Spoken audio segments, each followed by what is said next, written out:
Alam mo, Sandro, before pumasok sa kolehiyo yung mga kapatid ko, talagang sinistress ko sa kanila na, alam mo, ang hirap-hirap talaga pumili ng trabaho at maghanap ng trabaho. Kaya dapat talagang seryosohin ang pagpipili ng kurso. Kaya naman alamin natin kung ano bang nangyari sa sa huling Career and Guidance Fair na pinuntahan ng Good Morning Boss.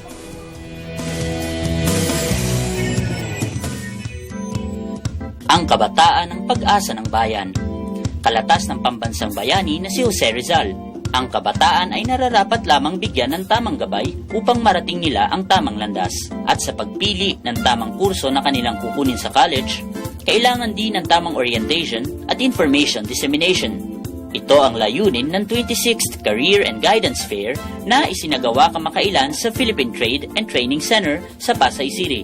Nais itong matulungan ang mga estudyanteng magtatapos sa susunod na taon. What it's for is to help students decide on their college, their course, their career after they finish high school. Many students don't really know how to make a good decision on where they should be going.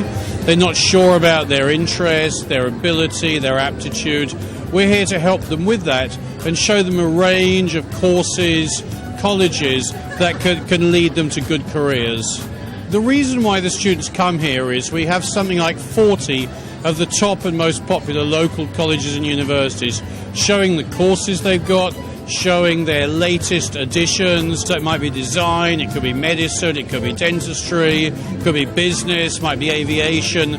So students can go and listen to talks about the industry they think they want to go into and how the degree or the course will prepare them for it. Ang nasabing proyekto ay pinangungunahan ng International Education Specialist katulong ang kanilang mga partner schools.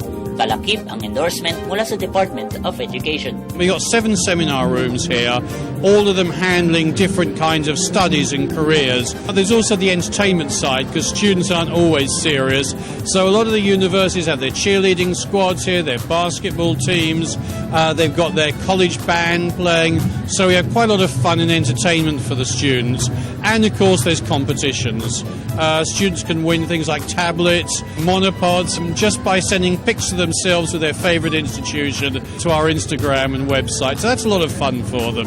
Malaki ang naitutulong ng ganitong mga proyekto upang makapamili ng tama ang mga kabataan ng kanilang tatahaking karir sa hinaharap.